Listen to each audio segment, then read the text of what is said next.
so much. Hi, literally hi, you guys.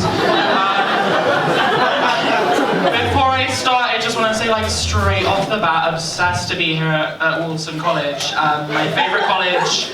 I find Wolfson students such an inspiration. As someone who's about to graduate, genuinely, the nerve to absolutely point-blank refuse to get a job.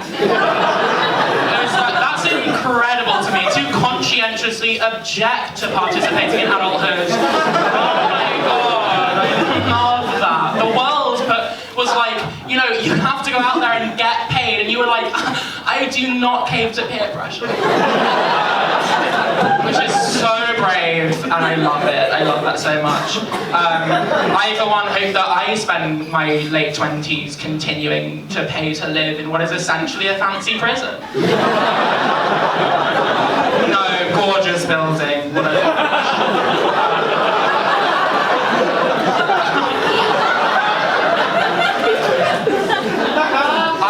unfortunately will be leaving university at the end of this year, sad. I just was like, you know what, Leo, you need to grow the fuck up and return to your childhood bedroom. It's essential. I was like, just bite the bullet and start climbing the greasy pole of private GCSE tutoring. Because that scene is not going to wait for you. Oh my gosh. No, in all honesty, I think I'll find it like pretty easy to get a job, like not to brag, because I will be graduating with an English degree. Shout out to Dan. I will be graduating with an English degree, which yes, technically is not a vocational subject, but I do know from several like friends and family friends that a humanities subject can set you up for like any number of different career paths at your father's bank. So maybe think about that. I'm just in a weird moment currently. It's like a classic moment, I know, of being like, half of me wants to do something, you know, wants to like try really hard to like start working towards a well-paying job, so that I can save up some money, and like the other half of me like want to like do something I love and am passionate about, something creative. So that like at the moment I'm like trying to compromise and I'm doing neither. Which is working really well for me right now. That's not to say I'm not busy. I'm so busy, you guys. I'm so busy. Just to sort of give you an idea, like classic day for me, I'll wake up. I should say I'm a morning person. If I don't wake up early, I feel like I've wasted the day. So I'll set an alarm for as early as 1 p.m. Dare I say at 12:30. And I'll awake. And then what I like to do is I like to stay lying down for a further 2 hours, just so I make sure I really take in the ceiling. Which I think in this age of social media we can often forget to do. And I think it's really important to like get the juices flowing. Like exercise is so good for endorphins, so I will pace frantically around my small room. And obviously like I can't do that all day, so I will take a couple of breaks just to like check in, say hey to the middle distance, stare at a blank wall, that sort of thing, just to keep the creative juices flowing. And then I'm exhausted from all that fucking walking, so I head straight back to bed, because, and I know some people don't agree with this, but I personally do consider the act of being conscious to be emotional labour. And that's toxic, As I'm sure you can appreciate with that kind of packed schedule, I've had very little time to do sort of extracurricular things like romance. So like, purely for timetabling reasons, I have never been romantically loved by anyone in my entire life. Because like the schedule wouldn't allow. Oh, sorry. Yeah, some people find this like surprising, I guess, because I do have the desperate energy of someone who's been ruthlessly cheated on countless times. But a sigh of pity, because I'll take it.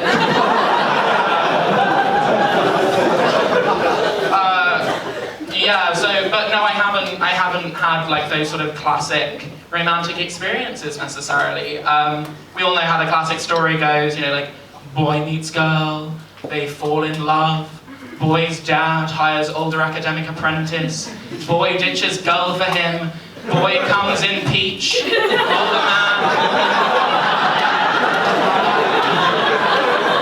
older man eats cum-filled peach and leaves boy alone in Lombardian villa.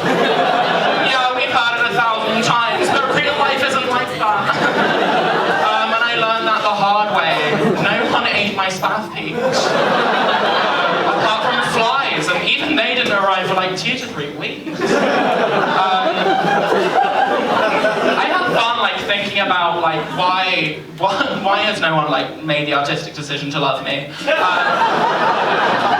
I find that so strange. And I think part of it is like I give quite a sort of bad first impression. I think when people first meet me, they don't necessarily think, you know, oh gosh, what an attractive man, I must fuck him. It's more sort of like, oh gosh, what a tall 9-year-old.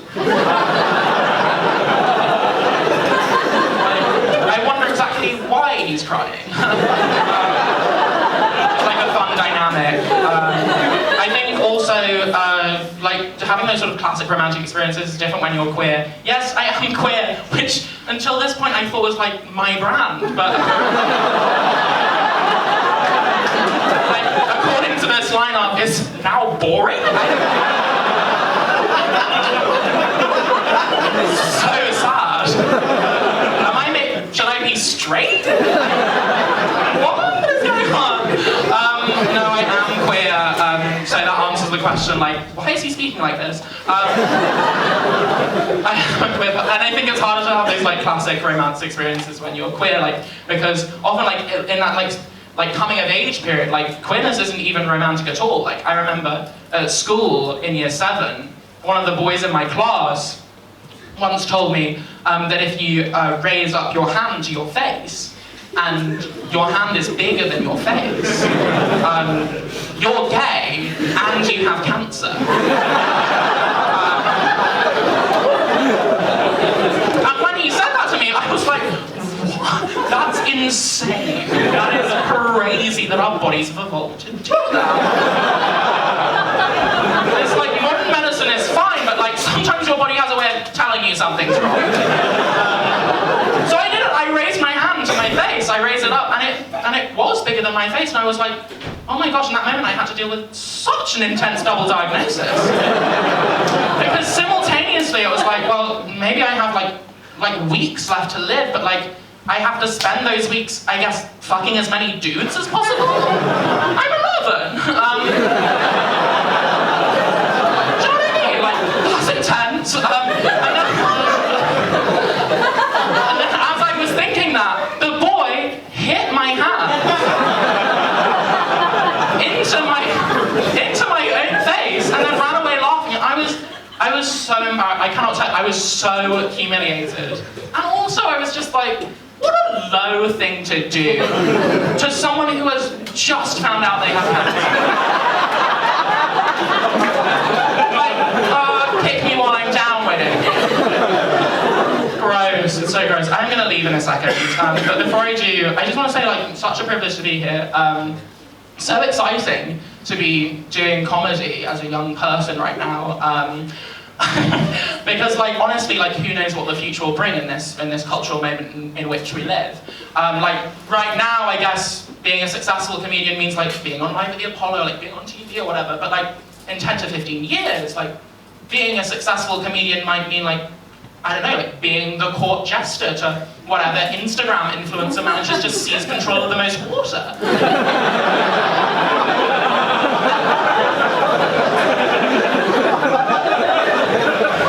And like, I don't want to complain, but like, it's hard to make a 5-year plan when ultimately you might end up doing naked somersaults in the hope that you'll be granted your daily drink by local monarch Troye Sivan. It is, but what I'm basically saying is that we live in a terrifying time, and as an artist, that's so exciting. So exciting.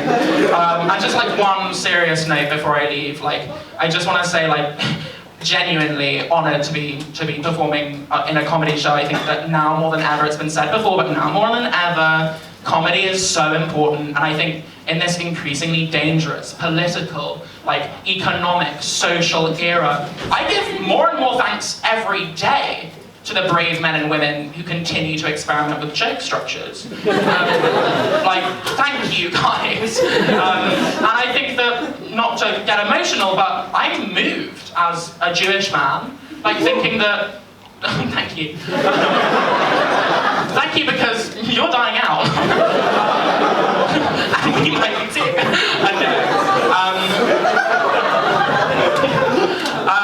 As a Jewish man, to think that my ancestors honestly lost their lives fighting Nazis, and like almost so that I could be here on this stage tonight as Nazis rise again, telling my gay jokes to an audience who I know already agree with me. So thank you so much for that. I've been Leo Reich.